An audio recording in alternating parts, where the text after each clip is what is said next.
नमस्कार, बहुत स्वागत आप सभी का। जी मध्य प्रदेश छत्तीसगढ़ देख रहे हैं आप और आपके साथ मैं हूं कीर्ति दीक्षित और आपकी आवाज में आप सभी का स्वागत है।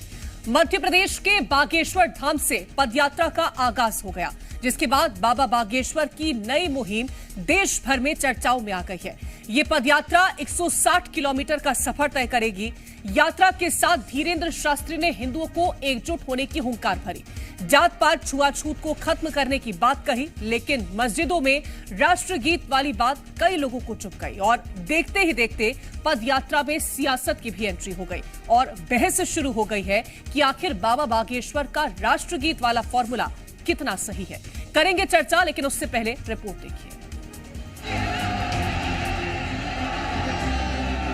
देश हिंदू राष्ट्र होकर के उसका समर्थन करें।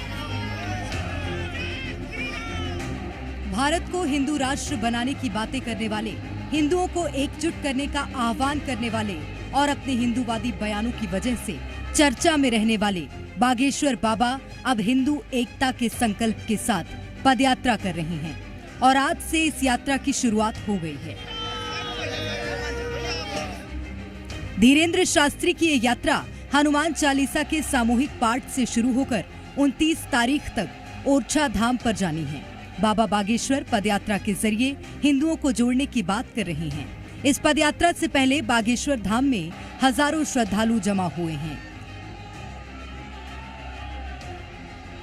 लेकिन इस यात्रा में भी पंडित धीरेन्द्र कृष्ण शास्त्री कुछ ऐसा बयान दे गए जिस पर एक बार फिर नई बहस शुरू हो गई है।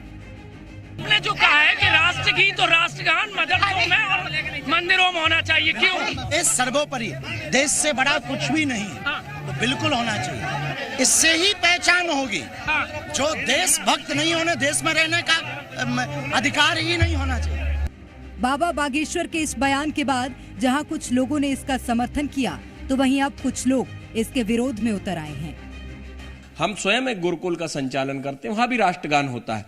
तो अगर जो भारत माता का सच्चा सिपाही होगा, जो राष्ट्रभक्त होगा, उसे भारत माता की जय कहने में या वंदे मातरम कहने में और राष्ट्रगीत गाने में कोई आपत्ति नहीं होगी। राष्ट्रगान का सम्मान होना चाहिए, लेकिन जहां तक मस्जिदों का प्रश्न है, ये बड़े उलेमा तय करेंगे कि देश में और मस्जिदों में अब आगे क्या होगा। बाबा बागेश्वर धाम तय नहीं करेंगे। एक तरफ जहां इस बयान पर जातिवाद अंतर देखने को मिल रहा है, तो वहीं मामले में सियासत भी शुरू हो चुकी है। स्कूल शिक्षा मंत्री राव उदय प्रताप का कहना है कि हर जगह राष्ट्रीय होने चाहिए, तो वहीं दूसरी ओर कांग्रेस का क्या कुछ कहना है, वो भी सुनिए। जिस मुल्क में हम रहते हैं, उस मुल्क के गायन में, वो मंदिर में हो, मस्जिद में हो, गुरुद्वारे में हो, जमीन पर हो, आसमान में हो, जंगल में हो, समंदर के अंदर हो, हमें उसमें गर्व की अनुभूति होना चाहिए। चर्चा का विषय नहीं होना चाहिए। ये शंकराचार्य हैं क्या? ये वो हैं क्या? इनको या तो इनको राष्ट्रपति बना दो या वहाँ से जारी कर दे। पंडित धीरेन्द्र कृष्ण शास्त्री की यात्रा के साथ ही एक नई सियासत का भी आरंभ हो गया है। फिलहाल देखना होगा कि बीजेपी जिस बात का समर्थन कर रही है, क्या उस मुद्दे पर आगे कोई बड़ा फैसला देखने को मिलेगा। वहीं सवाल ये भी कि कांग्रेस को मस्जिदों में राष्ट्रगान से आपत्ति क्यों। ब्यूरो रिपोर्ट, जी मीडिया। तो एक तरफ बाबा बागेश्वर का ये बयान है, तो वहीं इस बयान पर मुस्लिम पक्ष का रिएक्शन भी सामने आया। उनका कहना है कि पंडित धीरेन्द्र शास्त्री इस तरह के बयान देकर तकलीफ पहुंचा रहे हैं। क्या पंडित धीरेन्द्र शास्त्री मस्जिद में आकर कलमा पढ़ेंगे? दोस्त से पहले इकामत नहीं कह सकते भाई, इकामत नहीं होगी। वो भी अल्लाह की बड़ाई और ये भी अल्लाह की बड़ाई है। वैसे ही कुछ जगहें ऐसी होती हैं जहां पर अपन ये मामला नहीं कर सकते। नमाज पढ़ने जाता आदमी, उसके बाद तो खाली रहती है। कोई भी काम होता है, जब पढ़ाई हुई तो वो पढ़ने जाते हैं। कुरान शरीफ हुआ, नमाज का टाइम हुआ, नमाज पढ़ने जाते हैं। बाकी तो फालतू चीज का क्या काम है? राष्ट्रगान नहीं होना चाहिए। नहीं होना चाहिए ना। आज तक के इतिहास में, हमारे होश में आज तक ऐसा तो कभी हुआ नहीं और ना कभी होएगा।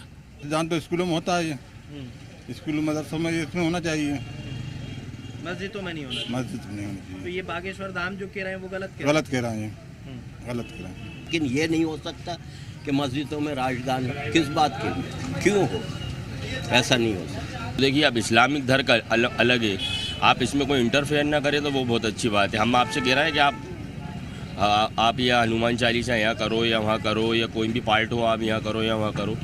भाई आप अपना देखो, हम अपना देखें।